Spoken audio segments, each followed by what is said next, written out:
In this video, I'm going to tell you why the Sony 20mm f1.8 is the perfect first lens for YouTubers, especially if you're using a Sony camera. If this is your first time to my channel, welcome. My name is Milk and I make videos about photography, videography, tech reviews, especially Google Pixel, and video games. So check out my other videos, and if you like what you see, consider subscribing.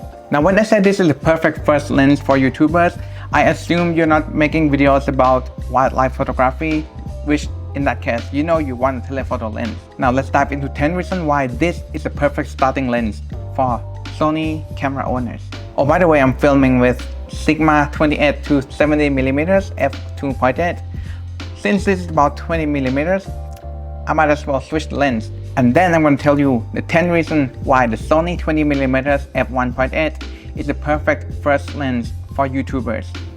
And okay, you can see how much wider this lens is. Reason number 1, you can always crop in, but you can't go wider. This serves as multiple focal length. So most modern Sony cameras have usually pretty high megapixel count anyway. So when you're shooting a video, this 20mm can jump into APS-C mode like this and becomes a 30mm because it times 1.5. And you can even go beyond that thanks to clear image zoom. So I mapped to this custom button. With clear image zoom, this is too close. See, you can zoom in and zoom out while retaining the 4K resolution. This is because my camera, Sony A7C Mark II, shoots in 7K and downsampled to 4K. So within the 30 megapixel sensor, there are always rooms to crop and still be 4K. And remember, on the wider lens, you can always crop in, but on the longer lens, you can't uncrop out. Number 2, AI framing. So if you are still looking to get your first lens, chances are you are still a solo creator and you don't have a camera crew with you. So if you want to mimic the impression of having a camera operator with you, you can use AI framing like this.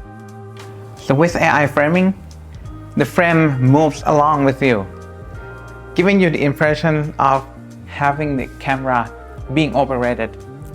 But I gotta tell you, I gotta remind you to use a higher shutter speed, because if you don't, let me go back. If you apply the 180-degree rules and you move a lot, since the frame is moving as well, the picture will be a little too blurry. Number 3, active stabilization and focus breathing compensation. When you turn on active stabilization, the camera always crops in. This is with active stabilization on. You can see that the most you can see is as you see. But now let's turn it off. This is with no stabilization. You can see the edge of my room here, and now you can see the alcohol spray. So any kind of stabilization on this 20mm lens will not be 20mm lens, because let's say the whole sensor of the camera is this large. To keep the image stabilized, you need to have rooms for the framing to move. So let's say you don't get this 20mm lens and you get the 24mm lens to vlog instead.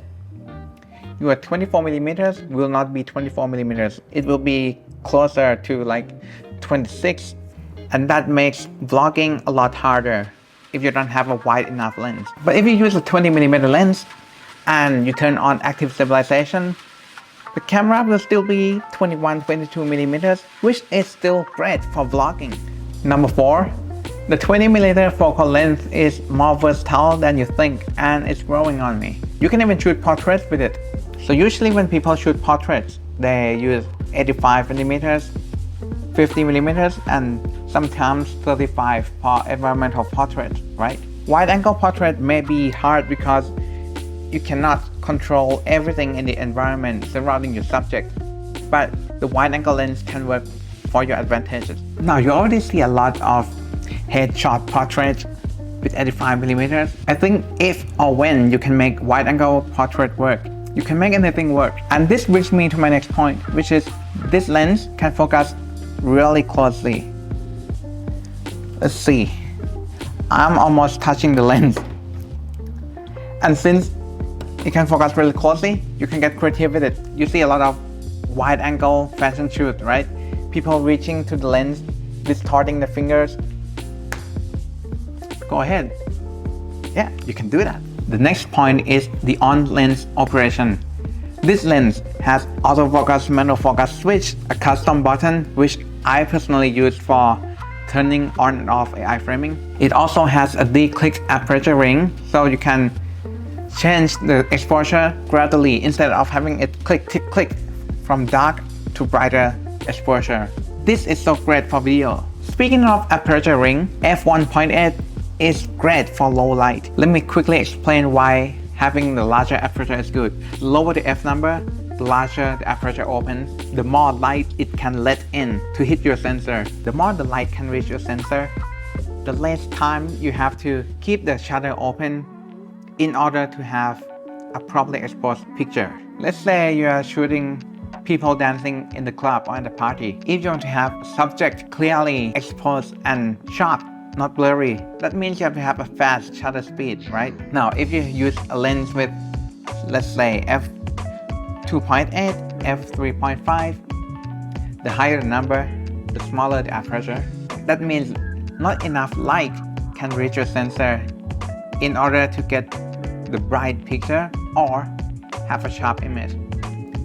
Because you need to leave your shutter open longer to get enough light, or increase your ISO, which increases the sensitivity of the sensor, but in turn introduce more noise in your image. So, wider aperture, more light, sharper photos. The next point is weather sealing. This lens survived the snow I've been in, a light rain I've been in, because it's made by Sony and I trust Sony. I was gonna buy a Sigma 24 to 70mm f2.8, but I heard that many reports that the weather sealing was bad and dust sometimes get inside the lens. That's a red flag for me, bro. Point number 9, the image quality is great. Would you believe that this is not even a G Master lens? This is Sony G lens. Wide open, is it still sharp? The corner sharpness is great. It has a nice contrast, no noticeable purple fringing or chromatic aberration. At this price point, speaking of price point, this is the next trend. The price is not crazy high. I'll put the link in the description below where I got it with insane discount. Now the cons, the lens hood. See, this is the lens hood it comes with, and I really wish it had a opening slot for adjusting an ND filter, because the Sony 24 to 70 f2.8 G Master Mark II has that, and you can put the hood on and adjust the ND filter at the same time. But you can't with this. Could that be a third-party one? And that's been it for this video. That's why I think this is a really great lens for starting a YouTube channel. It is more versatile than I expected. And yeah, thank you for watching this video. Remember to check out my other videos as well, and like and subscribe if you want. I'll see you in the next video.